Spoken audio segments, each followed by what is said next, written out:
Hi, everyone. So it's wonderful that Kano has moved to Constance, and I think we're all really excited that you're here, Kano.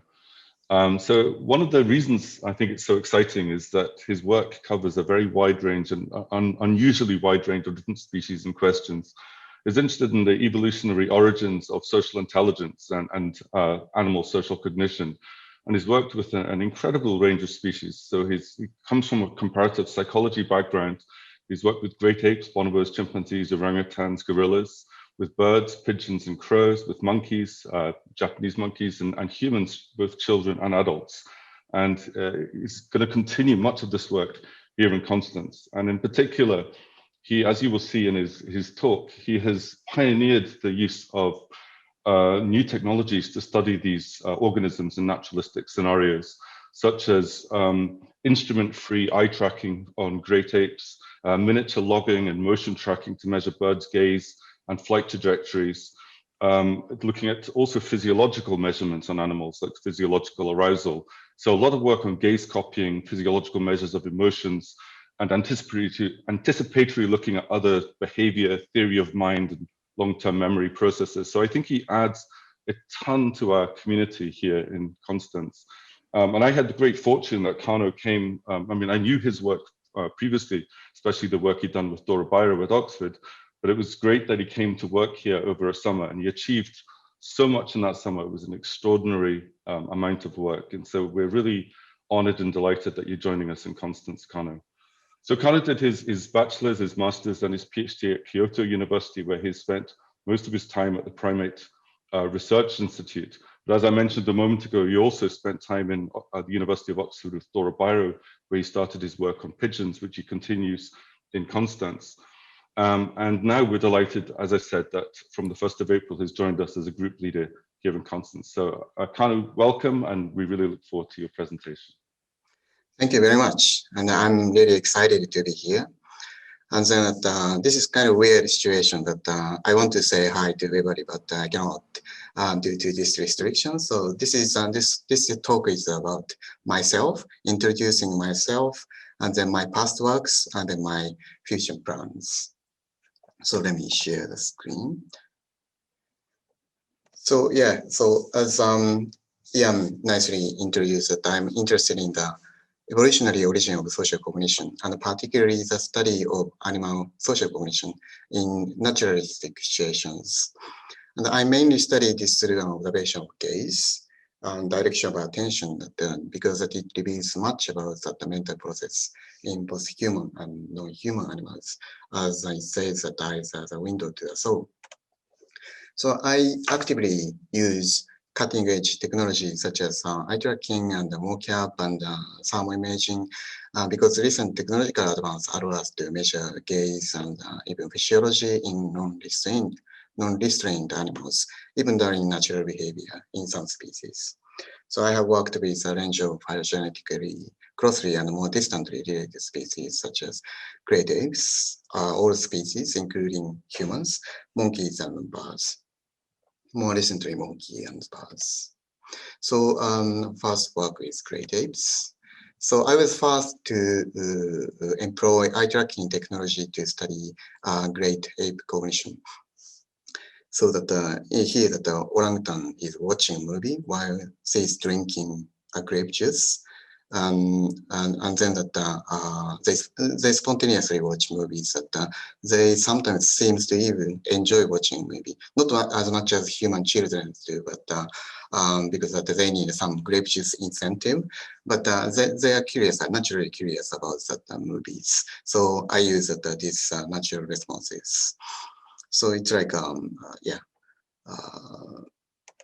and then in this test that we question that if they anticipate event based on the long-term memory, so that in this video that self-created, that this ape-looking guy that hit this keeper, and then that this keeper is approaching one of the two objects. And I look at the left top corner of the bonobo, that this bonobo is so engaging, so that he even forgot drinking juice. And then that see now that took this red hammer in this trial, and then retaliated the ape back. And then now that she watched the same movie 24 hours later. It's the same video, she's watching the same video, but the one trick is that the location of hammer and this yellow sword is swapped, so that we can now that ask if she remembers the object kind rather than the object location. And then now that before she reached, this keeper reached to either object that the ape was already looking at hammer, so anticipating. So she remembered this content over at least 24 hours and then use that memory for anticipation. So that after this finding that we thought that, okay, this anticipatory looking is that with appropriate interesting video that we can use this to examine the various questions about social cognition. And then that we questioned if they anticipatory looks others' behavior based on false belief understanding. So false belief understanding is a hallmark of theory of mind. So to have a false belief, one need to understand that the other belief, even when the belief does not match the reality. So that this is the one kind of video that we showed, and then that this, I would say, this red dot shows gaze, and the left top corner is that the subject, chimpanzee in this case. And then now that the false belief trial. So this chimpanzee is watching this video.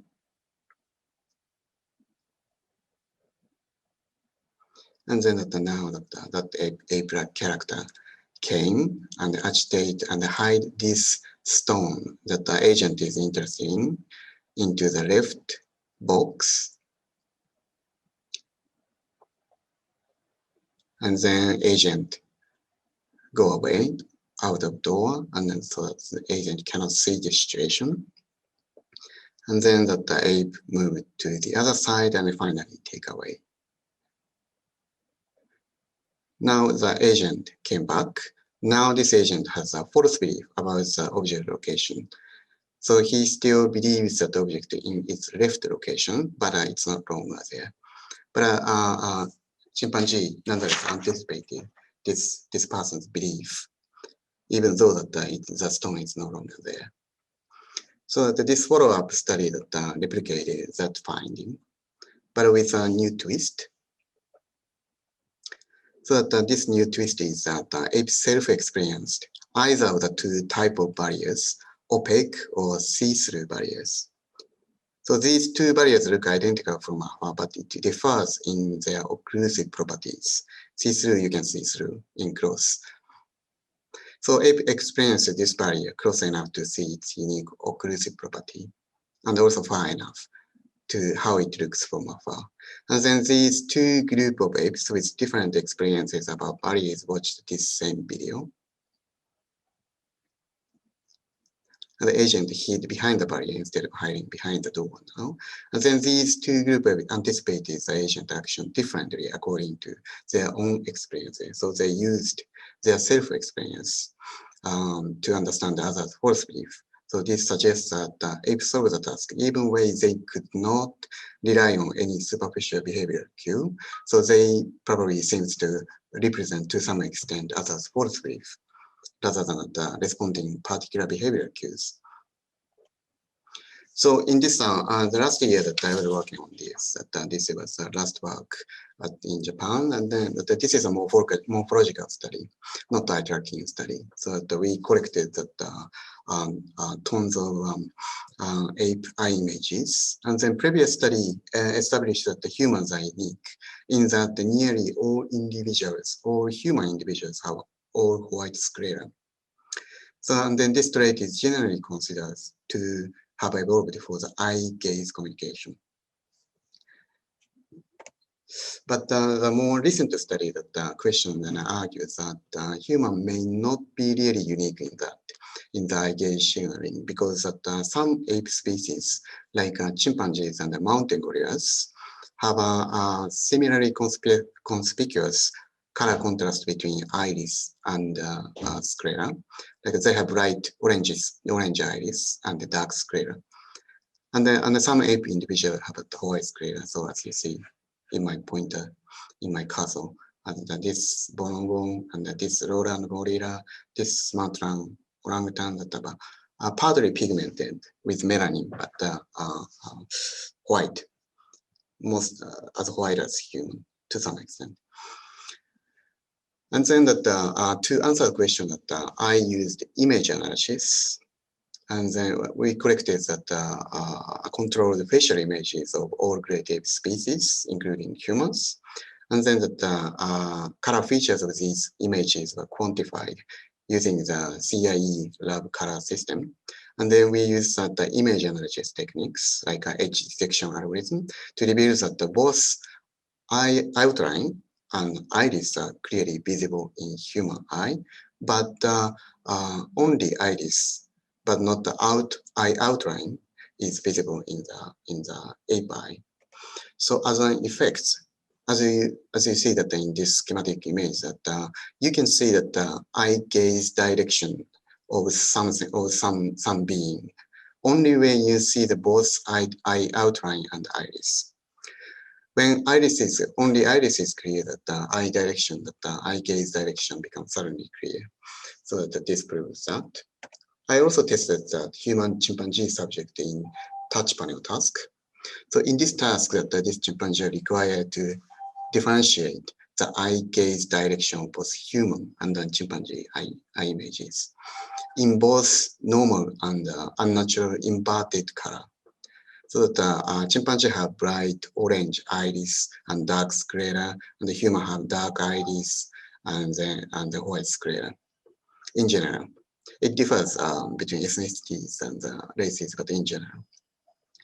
And then at the inverted color, now that the chimpanzee have white sclera, and then at the dark iris, and the human has dark sclera and bright iris. And then the question is that if chimpanzee and human subject find these white sclera images easier, and then indeed they did so. So the result was that both chimpanzee and the human subject detected the eyes with white sclera more easily than those with dark sclera in both normal, in the images of both normal and inverted colors. Especially when those images are presented in darker and smaller images, so visually challenging conditions. So this suggests that clearly, even chimpanzees having a dark sclera find that the human white sclera easier to detect that the eye gaze direction. So that this is a clear evidence that so human eye white is that morphological adaptation for communication. So I also work regularly with local zoos. Like this is one of the outreach, high-tech enrichment at the zoo. So idea is that in a limited space that we kind of project the virtual forest to chimpanzees. And then there are sensors, and then the chimpanzee can interact with the forest. And then human visitors also can interact with the forest, so that visitors and the chimpanzees are not allowed to directly interact, but they can interact more indirectly through the forest. So that's one ongoing project. And then more recently, in these few years, I also work with the wild monkeys. So in Japan, in southern Ireland, there is a beautiful place where wild monkey lives. And then these monkeys, it's called Koshima Island. These monkeys are famous for washing potatoes, sweet potato, and then transmitting that tradition over generations, over many decades. So that I brought drone, and then these monkeys are right now foraging grains on the ground, and they are filmed them from above using drone images. And then the idea is tracking the head direction of all individuals. So that this is 4K image that when zooming up, their head direction can be tracked. Right now, under development, but I'm sure that many of you guys are already working on this. So I have some videos, and then one of the collaborators still working on this project in Japan, so we can continue this. And then there is one super well experienced engineer technician, and who can actually tag individual on the ground. From drone image, that we can know that which individual is which, and then which, especially at the dominant and the subordinate individuals. The idea is that creating that tracking the gaze or head gaze of all individuals, and then that trying to understand how gaze direction affect group distribution and movement dynamics and decisions. And then, especially in the context of dominant and subordinate relationship. And then I also recently worked with bird. So visited Oxford to work on this. That I self-developed this device equipped with GPS that can track with flight trajectories and the IMU, inertial measurement unit, to track the head movement while they are flying and they're homing. And then this is the kind of data that, and then this that you see head movement. Its orientation cue is a bit ambiguous, but movement is great. And here that the right arrow is the head direction measured in IMU, and the black arrow is the flight direction measured in GPS. And then these are flight trajectories. And then this can be done in a flock, and then these right arrows head movement, and then these black arrows flight trajectories.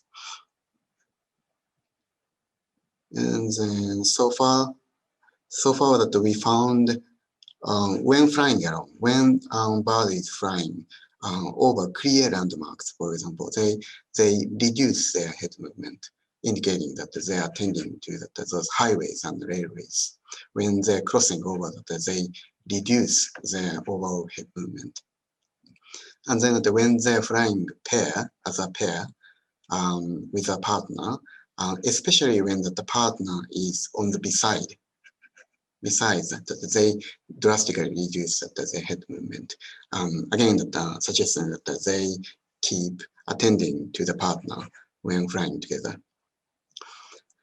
And then here that solo flight is compared with the paired flight, and then paired flight is compared with the flock flight, flock consisting of 8 to 10 birds, and then they drastically decrease that the effect is really strong, that they decrease the head movement about 40% when solo flight is compared to pair flight, and then again at 40% when pair flight is compared to the flock flight.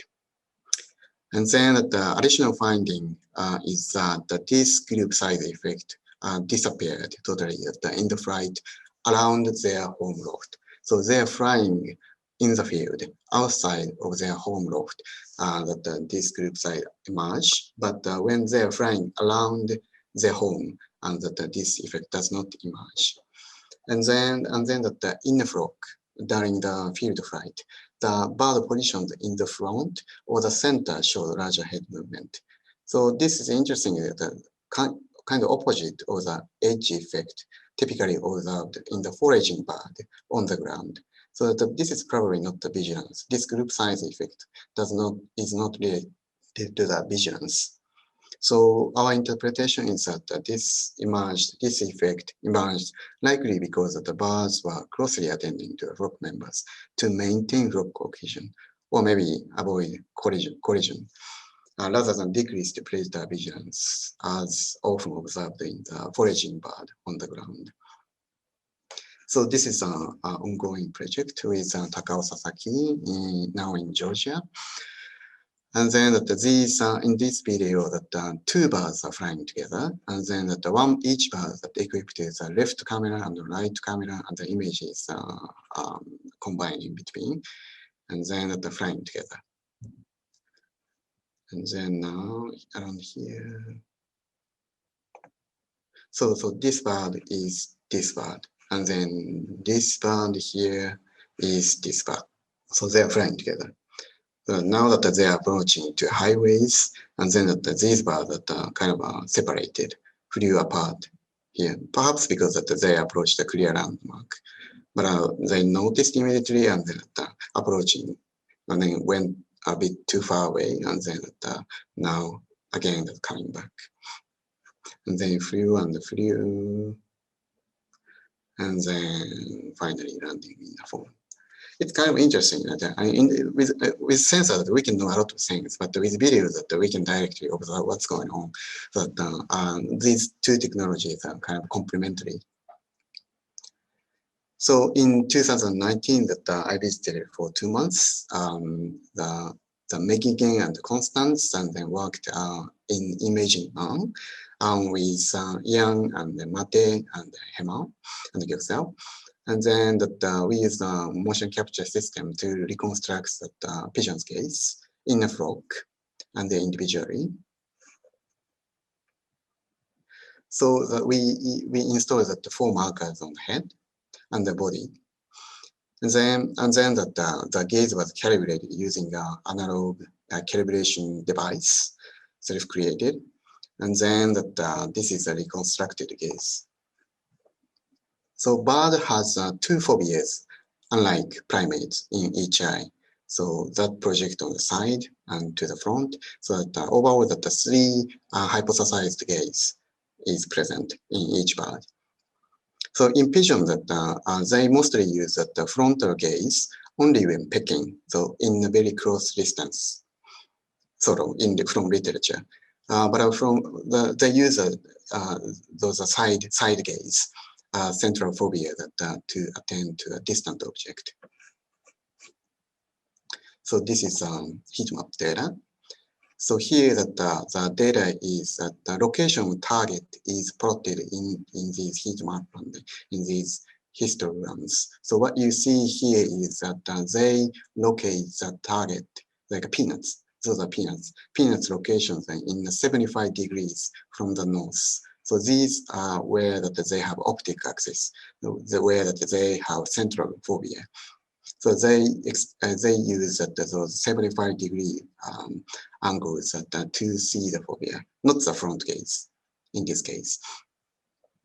So this indicates that we can rely on this 75-degree gaze to assume that the bird is really interested in something. So this is when the two birds are approaching.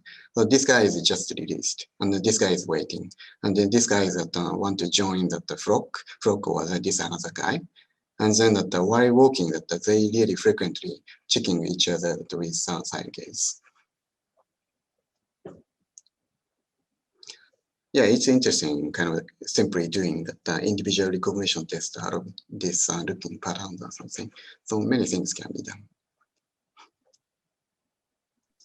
So this is plotting another individual onto the same mapping method, mappings.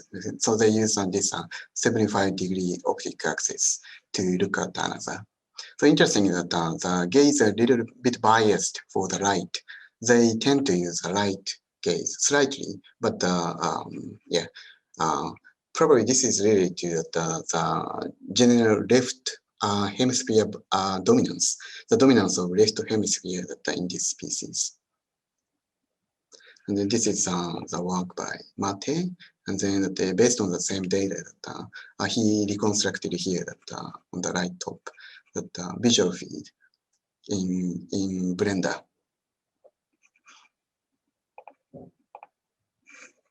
Yeah, this is fun to see.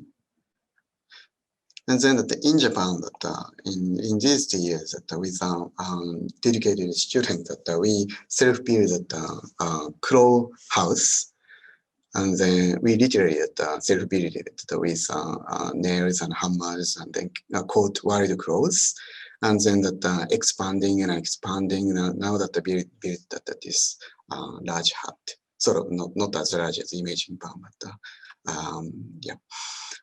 And then this the last this most recent component has a motion capture room, And then it has a basic motion tracking system. It has web camera, and it has 12 infrared OptiTrack system.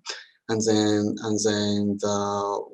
two of the biggest innovation, sort of innovation, was that we prepared a patch and then walls, and then the cameras are embedded within the wall. These are essential because that if cameras are out of the wall, that could easily destroy all the cameras, expensive cameras. And then that they need to patch on that this relatively high location. That they want to patch on that as high as possible, and it should be higher than the human eye level at least, because they are sensitive to that human eye gaze. And then that we updated the calibration method. So for pigeons that we use that analog gaze, how do you say, grid, calibration grid. And then for this that we improve that the method, and then we use that 4K, just ordinary video camera, and then the filming that the close head with standard, with a scale, with from 4 angles, and then clicks the position markers and the eyes and beak, and then now it can be much easier digitally. And then I think that this can be applied for a pigeon. That's we will test soon. And then this is reconstructed. This is a marker tracked that on the head.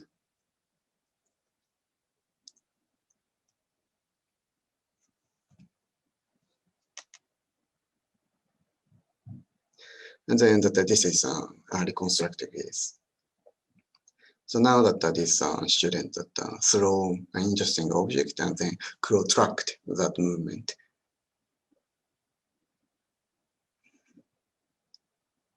So that the position of markers, position of that object that in a heat map in a similar way. So this student that throw interesting object and then moving and landed. And then this is when that the object is moving. This is when that the object landed. So when moving, interesting that unlike pigeons that crow that they use their frontal gaze exclusively, when it's landed, they use their side gaze, their central phobias. So there's interesting that the species differences. So we can probably can think of some sensory ecology study by comparing species. But the key point here is that they use their gaze, their head direction in a particular way in response to the target of interest, so that we can use a gaze for testing bird for many experiments. So now that the research plans in the cluster.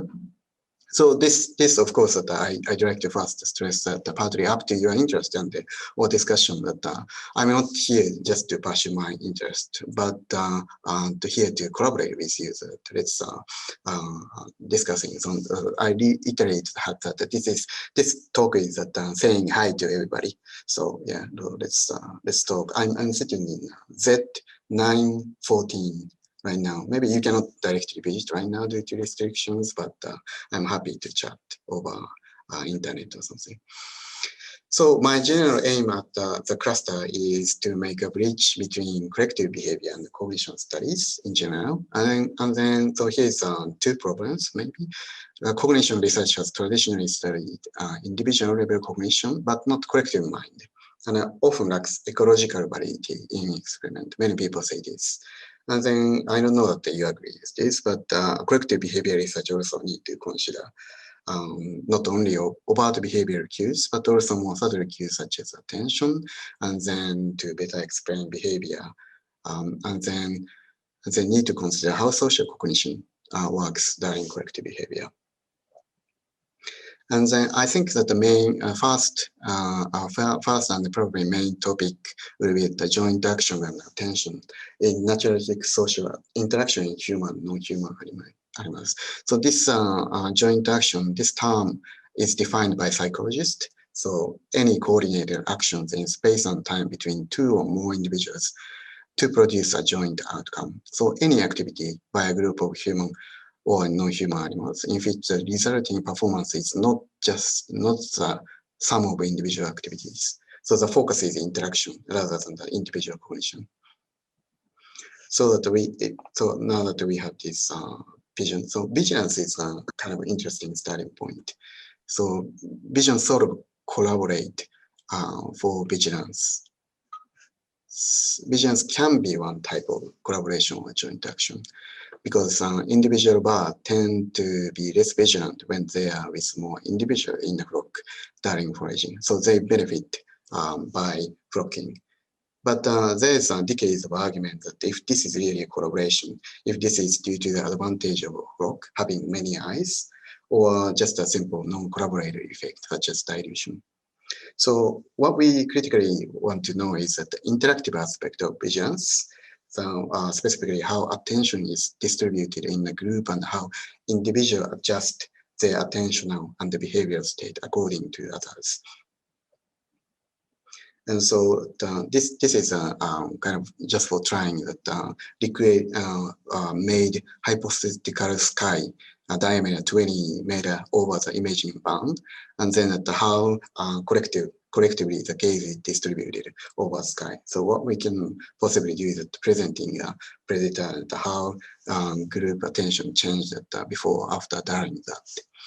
And then this presentation of predator can be AR or VR as imaging hunger will aim. But right now that I bought this fake kite over the Amazon DE. And then this is one starting point. And then joint action and attention in humans. So humans are kind of weird species, extremely motivated for and skilled at joint actions, hunting, sports, teaching, culture, conversation, even conversation, and also just watching and eating and something together. And then humans are also equipped with a set of cognitive skills that help them to do joint actions, following another's gaze, imitating another's actions, predicting other actions, turn-taking actions, signaling and interpreting communicative intentions, and other feelings. From very young, that even my 2-year-old kids that probably already equipped with these things. And then traditionally, this paradigm, this joint action is examined using a simple computerized task. I don't go into this detail, but this famous, well-known experiment, Savant, that two people watching the same screen and then doing some tasks together. And they examine how they automatically mirror others' perspective. But what we want to do here is that, of course, that in real life interaction. So question is that how do humans achieve joint action in real life interaction? Of course, this is super challenging, I think, but both technically and also theoretically. But in principle, that tracking all movement, posture, and movement during joint action, and evaluating the temporal and spatial synchronization between individuals, and tracking the success failure of joint action would reveal, I hope, what the interaction component is important in joint action. So let's just think about this simple interaction, dyadic interaction. So here a model is showing how to make a stone tool, and then observer is learning that. A model is moderately teaching how to do that. There's tons of interaction going on here. The observer task is observing the model's actions, tools, target, attentional state, copying the model's actions, monitoring the actions performed by himself, herself. And the model task is monitoring the observer's action and ostensibly making eye contact, ostensibly presenting on actions, and then encouraging the observer with facial expression, something like that. And then most importantly, that these do not occur independently. The interaction is something like exchanging eye contact, making conversation, adjusting the speed of actions to show how it works.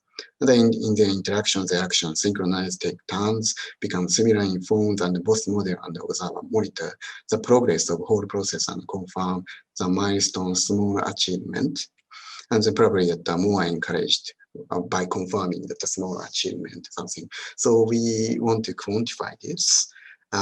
So I don't have a specific idea yet, but basically that we want simple index, something like inter-individual correlation, postures, and attention. So we also need to think about turn taking. So that we need to think about it. But then that evaluating the success of joint action. So this can be probably task specific. In stone tool making, that probably similarity of the tools, duration or motivation of joint actions, and the subjective feeling. And then that now detecting the correlation between 1 and 2 within an interaction sequence, and we can start examining within the interaction sequence, and also between the interaction sequences, like a pair differences, or maybe individual differences. Eventually, we can, if we are so successful, we can apply the same method to test children of different ages, and then probably autistic and neurotypical population. And then, importantly, we need to accumulate and archive data for various joint actions of humans, so human ethology. So this is this does not happen in the imaging environment, but just showing that rough idea. So these two people that are playing ping pong, taking turns, and they need to predict others' movement and the ball movement, and the coordination between own action and other action. So many things are going on, and then we can track eye movement, and then postures. Postures are right now tracked using Google PoseNet, but this can be swapped. More accurate method, imaging hunger or imaging bound. And then here the two people are watching movies, so there's a minimal interaction. So these two people are not directly attending to each other, but nonetheless, the previous literature suggests that these two guys influence each other by imitating mannerisms, by mirroring postures, and then somehow that conscious that the other guys that watching the same movie, so that the attention pattern will be changed. And then here the thermal imaging, that by tracking the nasal temperature especially, that we can know that how aroused they are remotely without that any attachment on the fingers. So these are basic idea, just to clarify that idea. So we are interested in that how effective interaction result in successful joint outcomes, and how successful joint outcome influence effective interaction. And then there are a set of behavioral tendencies, cognitive skills, communicative signals that helps effective interaction in each individual. But in principle, what we want to know is this first. And then from there that we can start asking that, okay, then what are actually the behavioral tendencies and cognitive skills that make this beautiful flow between interaction and successful joint outcomes. That's just a basic idea. Okay, thank you for your attention. Thanks so much, Kano. That was absolutely fantastic. And what a brilliant attendance we've had today for your talk as well. I don't know what's the most effective way, whether people feel more comfortable putting stuff in the chat or whether they would just like to unmute themselves and ask Kano questions directly. Maybe you could stop screen sharing for now, Kano, so we can see each other a bit more clearly. Yeah, we're open for questions. Very interesting talk. I was especially interested in what you were talking about, the white sclera in the human eye and the comparative study you did with the chimpanzees. I was wondering if you, as you're testing the great apes in like zoos where they interact a lot with humans, do you think that has an effect how they react to like human eyes? Other than maybe wild chimpanzees would be more used to react to other chimpanzee eyes or other like great apes? And this is the first part of the question, and then the second part is I'm not so familiar with eyes, I have to admit. So are there any other mammal or other animal species that have white sclera, and is there something known from how they evolved? Yeah, okay, great question. That about the experience that, of course, that these guys grow in human, but they're zoo bones. But they, of course, that interact with mothers and then group mate, and then that reared by the chimpanzee mothers. So from childhood, so that they are mostly that are interacting with the chimpanzees. And I also tested the humans, and the human with 50 decades of interacting with chimpanzees. But in both populations, the results are kind of striking. That they find it's simple mechanism. If you don't see that the eye outline, that the eye gaze become unclear. So that I confirmed that experimentally. Yeah. So experience that yeah, maybe to some extent matters, of course. But in terms of that, how you are interested in the other's eye gaze. But in terms of visibility, in terms of perception, that this is very simple mechanism. Yeah, and then for that evolution of white squirrel, other animals, even like other mammals, dogs and cows, and even other primates has a white squirrel. So that the white squirrel per se is not a unique trait of humans.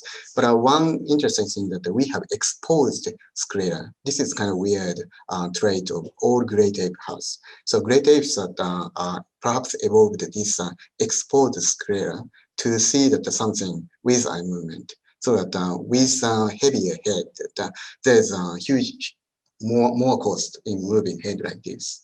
So that they need to move eyes like this. So that all great apes that are exposed to sclera, but that is protected with melanin, probably from UV, from sunlight with melanin. But a human kind of weirdly that human has a melanin in the back of sclera rather than the surface of sclera. So that they protect the eyes that in a different way. But anyway, the evolution of this sclera is depending on both that head-eye movement. And then in humans, I think that this weird whiteness evolved in response to communication. That's what I think. Yeah, yeah, the paper is submitted. So yeah, I'm happy to share. Yeah, if that is. I can share. I can share already with you. Yeah, yeah. Do you mind if I ask the next question? So, I mean, this is really exciting methods, I think, particularly in the gaze following in birds, I think is really cool. So there's sort of a kind of folk evidence and also I think some evidence in chicken chicks that birds use the different eyes for to look at different sorts of things. So there might be some link through to there. And I noticed you saw there was a bias to the right eye with the gaze following, but you were giving positive stimuli. Have you thought about looking at, different stimuli and whether you shift that to the left eye or how consistent that is across different stimuli? Right. Yeah. Yeah. Okay. Yeah. Probably you're saying that probably more emotional, scary stimulants are probably they look at more left eyes, and then maybe the navigation cues are probably they use this eye or something. Yeah, that will be extremely interesting. Yes. Yes. That's one of the interests that we can think of. Yeah. Emotional stimuli. Yeah. Like Marian Dawkins in your Oxford did something like that, I think. And Durabilo, of course. Yeah. Yes. Yeah, great question. Thank you.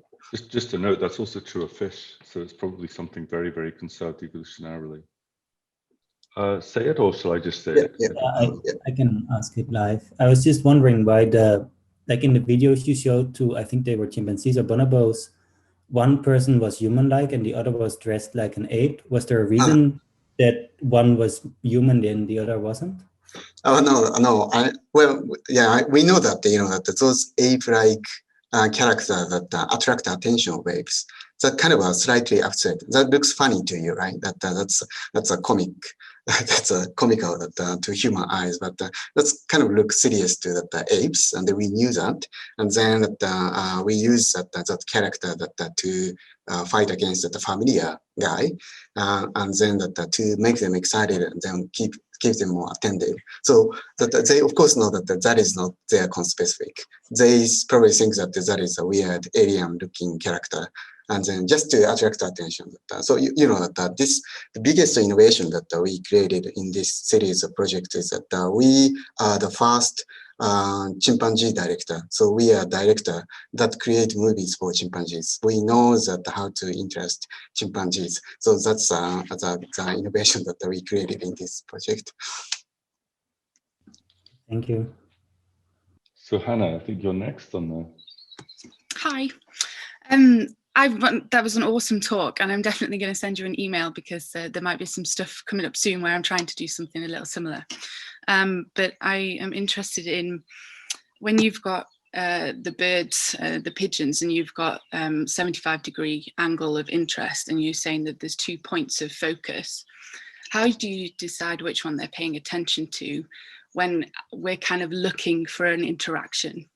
We're saying that they're looking at each other and that one of those angles is focused towards another individual, but then there's the other angle and the other eye that is also looking at empty space. How do you decide that one is more important than the other without our bias? So it's definitely not like a primate experiment that we have only one spot of interest, so that yeah, when bird is attending to this way, that it could be that they're attending to another. That's true. But if we think about a small target and they're attending here, and then there's nothing here, we can probably assume that the bird is attending. But more like I think probabilistic calculation is necessary. I mean, rather than that, that we can definitely assume, okay, this bird at this moment is looking at this target, and then we can, to some extent, we can do this. To some extent, in primates, but maybe that the probability of attending to one particular target is reduced, of course, in bird species. That's kind of one thing that we need to definitely consider when this technique is employed in the study. But I think that if there's 2 targets, if one bird is looking at here like this, then the beak is pointing to there, but to some extent that can see that. But the other, central fovea is orienting the other way, so that we can probably assume that, okay, this bird is looking here. Yeah. It's something that seems very obvious, and you can get it to, as it's tracking something moving, then it seems even more obvious. But it's like, how do you make the connection then that what they're observing is something that they're processing or paying attention to more than what is going on in the other eye? I'm sorry, what do you mean? It's like when you've got we're saying what they're looking at, but then how do you make the connection between what they're looking at and what they process and what's going on internally? Because both things, even if they're tracking one object with one eye, then the stuff that's going on in the other side could still be of importance. So yeah, the next level of processing. Well, same is true for that the human and any primate case. That, even when we are attending somebody's face, that we are processing many things that in the peripheral vision. We are mostly processing things in the center. And then anticipatory looking paradigm, for instance, does not assume that does not have to have a target there. So the anticipatory looking that nothing is there, but nonetheless that the animal anticipate and then look at there. So that's kind of one trick that we can apply, how we can apply that the gaze study. So if somebody looking at nothing before nothing happens, then that's a clear indication that the processing occurs, like some cognitive processing, understanding forcibly or something like that. So that's one trick. There should be another trick and many other tricks. So yeah, maybe we can discuss, of course. I will send you an email. Thank you. Next question's from Martin Imhoff. Yes, so first of all, a great talk, very interesting. And I'm especially interested in the human work you mentioned in the end. So could you provide some more information on how you inferred the viewer engagement using these thermal camera images? For example, did you validate the measure with some other measures related to emotional processing, maybe? Yeah, I did this thermal imaging study that mostly with chimpanzees, and then with humans that it's first published in Nature that that the lie detection. So traditional lie detection that machines that you need to attach that some devices on the fingers, and then galvanic responses and the heart rate. Of course, heart rate is the gold standard, and then that they shows that only measuring that the temperature change around eyes. And then that this machine, this thermal image, can detect the lie of the person. like incredibly accurately, I think 80% or something like that. So that started like that, and then that somebody with macaques that shows that monkeys arousal can be measured with nose, and they also tried with chimpanzees, and then when they're excited, that their nasal temperature drops. This is because that there's two vessels that are meeting here or something, and then that when the blood vessel constrict, and then the temperature goes near to the room temperature. That's why this temperature drops.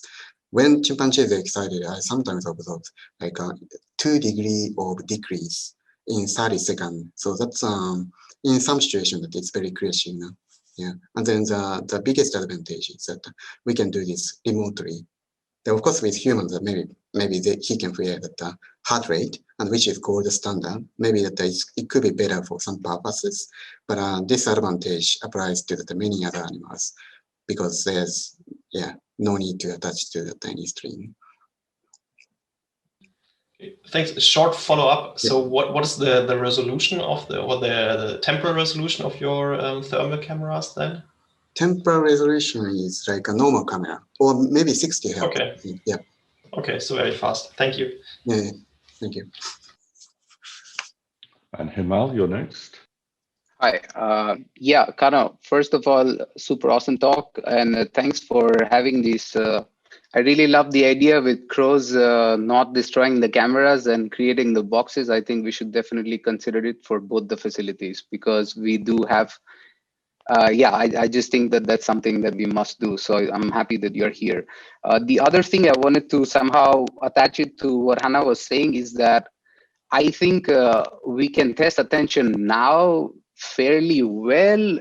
If I propose an idea that, for example, now we have a method already where we can do real-time tracking of head. So we can basically, so these AR experiments that you are saying, I would love to help you plan that, Kano, because I think we can have screens or projectors which can deliver a precise stimulus when the pigeon looks exactly at a certain place. And this is possible now because now we have this over network running capability that in your experiments we did offline, but I think now I have set up the other framework which can give us the online, so ready at 100 hertz gaze, and this could be very potentially useful. So I know that Oliver and Ian and others are excited in this particular dimension as well. So just wanted to say that this is something worth discussing more and pursuing it. Yeah, thank you. Yeah, thank you. That sounds great. I mean, yeah. I mean, another trick that makes use of a gaze is that the gaze contingent way of presenting stimuli, right? Like the stimuli appeared or disappeared in response to the gaze in real time. Yeah, if we can do this, that would be great. I'm super interested. Yes, thank you. I mean, one other way to do it is the consequences, the behavioral change consequences, because in fish we can't yet track the eye movements, yet we can still infer based on gaze direction what they're paying attention to based on behavioral transmission. Vishwanath has got a question, but unfortunately his microphone's not working, so I'll ask it for him. So his question is about vigilance in pigeons. He would assume that it's not favorable for all pigeons to be simultaneously vigilant or simultaneously feeding. Do you have any insight into how to make sure that they are desynchronized in this respect? Previous studies that suggest when some studies suggest that when many pigeons are attending alert, like a head up position, then that behavioral state affects the pigeon now feels secure and more pecking on the ground. And if we see something like this, that's gonna be great. So that there's competition that I want to feed, but you need to be vigilant, and then this kind of competition is even a long-term traditional question that if we can measure more precisely in the imaging band, that would be great. So yeah. I agree. I think one of the problems is people used to assume that you'd be anti, you do the opposite of what the majority is doing around you, so you'd feed more often and vice versa. But in actual fact, the experimental evidence for a huge range of species shows that there is synchronicity rather than anti-synchronicity. But the problem with those studies is, especially the ones done in the wild, is if there's an external cue, like a twig breaking or something moving, then that synchronizes individuals via an external factor. And so, if you don't have, say, sound on or whatever, you would never know that. It would look like the system is synchronized. And so I think it's very tricky. So it's certainly something we should look into in the more controlled environment of the imaging hangar. So thanks for that, Vishnu. Good question.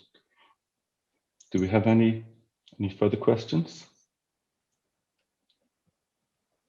I had one for you, Kano, which is, so we have not been able to look at eye movement of humans in natural crowds, but we can estimate the head movement pretty well. And so we can also, so we've done experiments where we have suspicious individuals in crowds. And we're interested in both how people observe suspicious versus non-suspicious individuals and whether there's social contagion of gaze within crowds. And what we found there is that, if people are paying more attention to a certain individual, it's not that they look for longer. Every time they look is really precise, like it is possibly biomechanical. They just look and turn back. But if you're more interested in something, you will look many times, look and turn back, look and turn back. So it's really easy to determine from a human's head gaze what they're paying attention to, because potentially this, as you said, this big heavy object, we just don't look and fix on these objects. And so maybe that's something else that might be relevant to some of these studies, is that, in addition to eye movement, you can also get these sort of more microscopic sort of head saccades, so to speak, which are quite detectable in humans at least. I see. Interesting. Yeah. Okay, well, what a wonderful start to the week. Thanks so much, Kano. That was absolutely fantastic. And it's great to see so many people here enjoying the study. And we're all really excited you're here and look forward to working together. So terrific start to the week. Thank you. Thank you.